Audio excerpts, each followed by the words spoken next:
మేము తప్పు చేశామని తెలుగుదేశం పార్టీ ఆఫీస్ నుంచి నాకు ఎక్స్ప్లెనేషన్ అలర్ట్లు పంపించారు. ఎరిక్సన్ బాబు గారు గమనించండి అని చెప్పి మనం చేస్తున్నాం.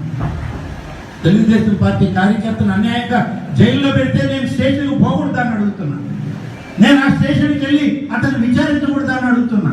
మేము పెట్టిన కేసు ఏమైంది అని చెప్పి ఎస్ఐని మేము అడిగితే నేను చేసిన తప్పు కింద నాకు తెలుగుదేశం పార్టీ ఆఫీస్ నుంచి మీ BBB చౌదరి గారు నాకు అలర్ట్ పంపించినటువంటి సందర్భం. ఎవరికి చెప్పుకోమంటారు మమ్మల్ని? ఇవన్నీ ఇవాళ మహానాడు కార్యక్రమం మీరు ఏర్పాటు చేశారు. పార్టీ కార్యక్రమంలో చెప్పాలి కాబట్టి మా ఆవేదన, మా బాధ మేము చెప్తున్నాం. ఇలాంటివి ప్రతి సందర్భంలో జరిగాయి. ఇలాంటివి ప్రతి సందర్భంలో అవమానాలు జరుగుతున్నాయి. ఎవరికి చెప్పుకోమంటారు మమ్మల్ని అడుగుతున్నాం. ఇప్పుడు వీళ్ళందరూ వచ్చి నన్ను అడిగితే, నేనేదైనా పోయి అధికారులను అడిగితే, అదే మీకు అధికారుల దగ్గరికి పోయి అధికారం ఎవరు ఇచ్చారా? ఇన్ఛార్జిగా జెండా పట్టుకునే అధికారిని నీకని మమ్మల్ని నేను దానికే మేము అయినప్పుడు మేము చేయలేనటువంటి పరిస్థితి. మేము 35 ఏళ్ళుగా రాజకీయాల్లో ఉన్నాను. గడిచిన 6-7 దశాబ్దాలుగా రాజకీయ కుటుంబం నుంచి వచ్చాను. ఏనాడు ఇన్ని అవమానాలు మేము పడలేదు. ప్రతిపక్షంలో ఉన్న, అధికార పక్షంలో ఉన్న మా కార్యకర్తలకు అండగా ఉంది మేము పార్టీని ప్రభుత్వంలో పనిచేసుకుంటూ వాళ్ళకి అండగా నిలిచామే తప్ప మేము వెనకాడికి పోయలేదు. కానీ ఇవాళ అధికారం ఉంది, అధికార పార్టీలో ప్రముఖులం, మేమే ఈ నియోజకవర్గాలకి ఇన్ఛార్జీలం. కానీ మాకు ఛార్జే లేదు, మేము ఇన్ఛార్జీలం మాత్రమే.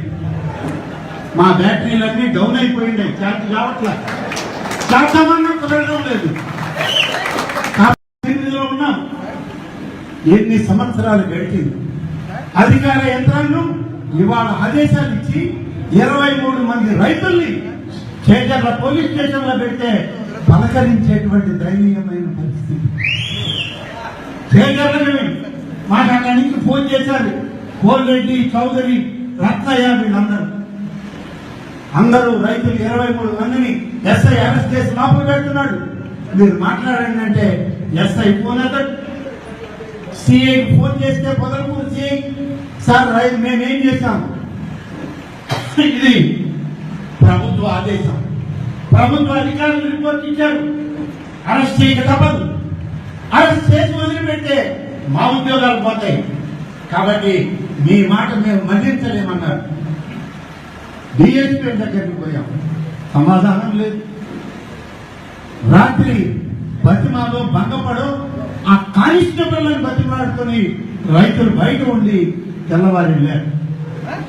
చౌదరి వీళ్ళందరూ వెళ్ళి మన పార్టీ అధ్యక్షులు ఎంపీడీఓ దగ్గరికి వెళ్ళి మేము డబ్బు కట్టిస్తామయ్యా విత్డ్రా చేయమంటే, ముందు 1 లక్ష రూపాయలు డీడీ ఇక్కడ పెట్టు, తర్వాత నేను విత్డ్రా లెటర్ ఇస్తానంటాడు ఎంపీడీ. ఎవరికి చెప్పాలి బాధలు? 23 మంది రైతుల్ని మన పార్టీకి సంబంధమా లేదా పక్కన పెట్టండి. సగం రైతుల్లో పోయి ఒక్కొక్క రైతు 3,000, 4,000 బాకీ 2007 దానికి జైల్లో పెడతారా? జైల్లో పెడితే వాళ్ళకి బెయిల్కి కోర్టుకు పోయి రావాలంటే ఒక్కొక్కరికి 25,000 అవుతుంది. మీ 3,000 కట్టడం సులభమా? ఆ 25,000 కట్టి అవమానపడటం సులభమా? రైతు నోటీసులు లేవు, నోటీసులు ఇవ్వలేదు. రైతుల్ని అనేక విధాలుగా హింసిస్తున్నారు. అలాగే కానీ కిందికి వెళ్ళిన తర్వాత ఎవరి దారి వారికి, ఎవరి ఆలోచనల వాళ్ళై లోపాల గురించి మళ్ళీ విమర్శించుకోవడం, ఈ విధంగా జరిగేటువంటి ప్రక్రియ ఇది రాజకీయ పార్టీకి, మనుగడకి మంచిది కాదు అని చెప్పి నేను మనం చూస్తాను. దీన్ని సరిచేయాల్సిన అవసరం ఉంది. ఉదాహరణకి 1-2 విషయాలు ఇవాళ మంత్రి గారి దృష్టికి తీసుకురావాలి. శేఖరయ్య గారు చెప్పిన దాన్ని కొనసాగిస్తూ మనం రైతులకి అనేక మేలు చేస్తున్నాం, కానీ ఎక్కడ లోపం ఉంది? నీరిచ్చాం, కాలువ ద్రవ్యం, ప్రాజెక్టుల నుంచి బతిమాల నీరు తీసుకొచ్చి పొలాలకు పారించాం. రైతులు పంట పండించుకుంటే ఆ పంటని తెగ నమ్ముకోవాల్సిన పరిస్థితి రైతాంగానికి వస్తే ఆ రైతుల యొక్క దుస్థితి.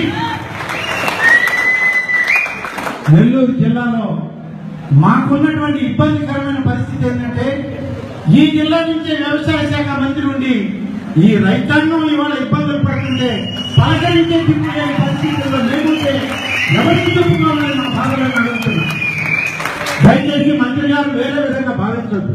ఇది మన పార్టీ సమావేశం. ఇక్కడ కూడా మనం ఏదో పొగుడుకుంటూ పోతే బయట మనల్ని క్షమించరు అన్నాడు. నేను మనవి చేస్తున్నాను. ఇవాళ నేను అనేక సందర్భాల్లో చెప్పాను, అధికారులకు కూడా చెప్పాను. అదృష్టం కొద్ది వ్యవసాయ శాఖ నెల్లూరుకు వచ్చింది.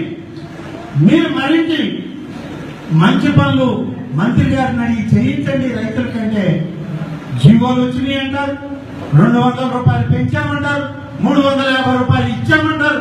ఏ రైతులకు ఇచ్చారో ఈ ఆత్మకూరు నియోజకవర్గంలో ఒక్క రైతుకు కూడా మీరు ఇచ్చిన జీవో మాకు ఉపయోగపడేదని చెప్పి నేను మీకు మనం చేస్తున్నాను.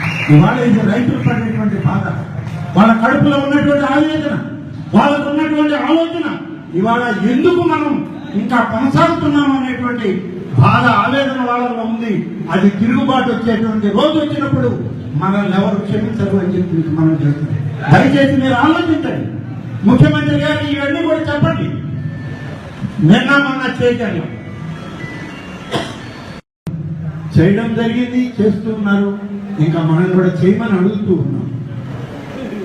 కానీ ఎక్కడో ఒక కొరత, ఎక్కడో ఒక లోపం జరుగుతుంది. ఈ కొరత లోపం అనేటువంటిది ఇవాళ ప్రజల్లో కూడా మనం అనుకుంటున్నాం. ముఖ్యమంత్రి గారికి సమాచారం ఇస్తూ ఉన్నారు, 78%, 80% సాటిస్ఫాక్టరీ లెవెల్స్ ఉన్నాయి. కానీ ఆ సమాచారం ఏ అధికారి ముఖ్యమంత్రి గారికి ఇస్తున్నాడో మాకైతే తెలియదు. కానీ అందులో వాస్తవం చాలా తక్కువ అని చెప్పి నేను మీకు మనవి చేస్తున్నాను. ముఖ్యంగా ముఖ్యమంత్రి గారికి అత్యంత సన్నిహితులైనటువంటి నారాయణ గారు ఇక్కడ ఉన్నారు కాబట్టి వారికి చెప్పాలి. వారి ద్వారానే ఇది ముఖ్యమంత్రి గారికి చేరవేయాల్సిన అవసరం ఉంది. ఈ సంతృప్తి స్థాయి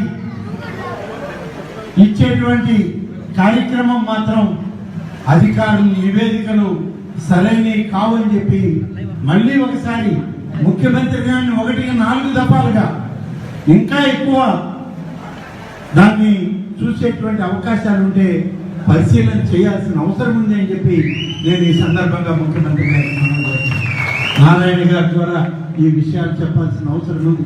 ఎందుకంటే అంతా బాగుంది, అన్ని బ్రహ్మాండంగా ఉన్నాయి. చంద్రబాబు నాయుడు గారు అక్కడ ఇస్తున్నారు, రామనారాయణ రెడ్డి గారు ఇక్కడ పనిచేస్తున్నారు, మాకు చాలా బాగుంది. కానీ లోపం ఎక్కడ ఉంది అని అడుగుతున్నాం. మనం గుంపుగా ఒక సమావేశం పెట్టుకున్నప్పుడు మనమై చేస్తున్నాం. మన పార్టీ కార్యక్రమం, మన కార్యక్రమంలో ఉన్నాం. ఎన్ని సంవత్సరాలు గడిచింది. అధికార యంత్రాంగం ఇవాళ ఆదేశాలు ఇచ్చి 23 మంది రైతుల్ని చేజర్ల పోలీస్ స్టేషన్ లో పెడితే పలకరించేటువంటి దయనీయమైన పరిస్థితి. చేజర్ల మాకు అక్కడి నుంచి ఫోన్ చేశారు. కోల్రెడ్డి, చౌదరి, రత్నయ్య, వీళ్ళందరూ రైతులు 23 మందిని ఎస్ఐ అరెస్ట్ చేసి లోపల పెడుతున్నాడు.